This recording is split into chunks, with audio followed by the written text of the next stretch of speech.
आज हम सुनेंगे पुरुषोत्तम मास में सुनी जाने वाली सास बहू की पूरी और विस्तृत लोक कथा। यह कहानी घर में सुख समृद्धि धैर्य और भगवान श्री कृष्ण की भक्ति का महत्व सिखाती है।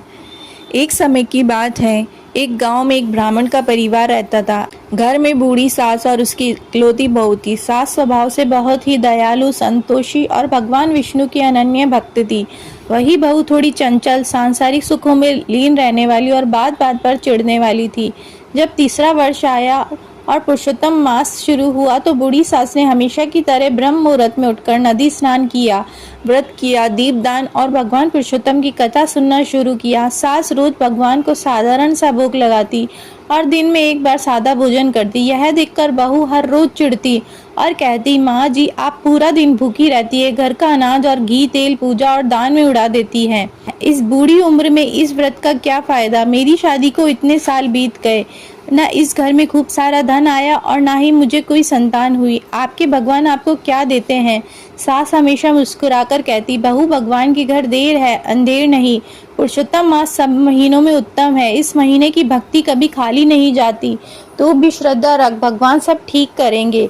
बहू को सास की बात पर विश्वास नहीं हुआ। उसने सास की परीक्षा लेने को और खुद के लिए सुख मांगने के उद्देश्य से कहा, ठीक है, अगर इस महीने में इतनी ही महिमा है तो इस बार आधा महीना बीतने के बाद से मैं भी आपके साथ यह व्रत रखूंगी और देखूंगी कि आपके पुरुषोत्तम भगवान मुझे क्या देते हैं। बहू ने भी नियम उठा लिया।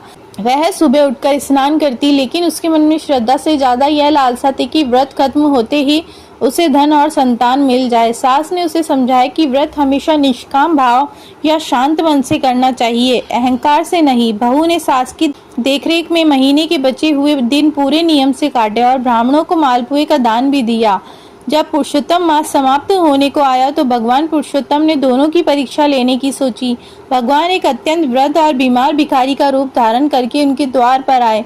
भिखारी ने आवाज लगाई, माई बहुत भूख लगी है, कई दिनों से कुछ नहीं खाया है, पुरुषोत्तम मास का कुछ दान दे दो। द्वार पर पहले बहू खड़ी थी।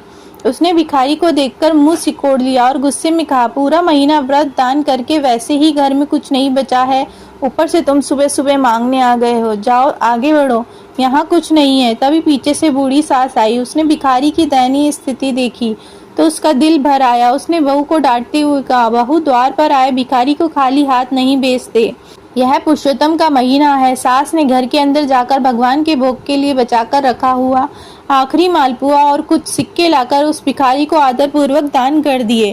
भिखारी आशीर्वाद देकर चला गया। उसी रात बहू को एक दिव्य सपना आया। सपने में उसने देखा कि वही व्रत भिखारी साक्षात भगवान चतुर्भुज नारायण के रूप में बदल गया है। भगवान ने बहू से कहा, पुत्री तूने व्रत तो किया था, लेकिन तेरे मन में केवल लोभ और अहंकार था, जबकि तेरी सास ने निस्वार्थ भाव से मेरी सेवा और दान किया। फिर भी चूंकि तूने इस पवित्र मास में मेरा नियम निभाया है, मैं तुझे सुखी होने का वरदान देता हूँ। सुबह जब बहू की आंख खुली तो उसने देखा कि उसका पूरा घर धन धान्य, सोने चांदी और गाय भैंसों से भर गया है। कुछ ही समय बाद भगवान की कृपा से बहू ने एक बेहद सुंदर और स्वस्थ पुत्र को जन्म दिया। यह सब देखकर बहू की आंखों में आंसू आ गए। उसने अपनी सास के पैर पकड़ लिए और रोते हुए कहा, माँ जी मुझे क्षमा कर दीजिए, मैं आपके व्रत और भगवान की महिमा को समझ नहीं पाई थी। आज आपकी भक्ति और इस पवित्र महीने के कारण ही मेरा जीवन धन्य हुआ है। इसके बाद से सास और बहू दोनों मिलकर हर 3 साल में आने वाले पुरुषोत्तम मास को पूरे नियम, श्रद्धा और प्रेम से मनाने लगी। उनके घर में कभी किसी चीज की कमी नहीं हुई।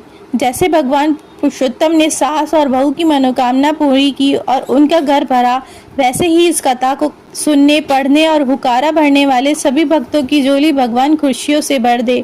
हे पुरुषोत्तम भगवान, सबकी लाज रखना और सब पर अपनी कृपा बनाए रखना। बोलो पुरुषोत्तम भगवान की जय।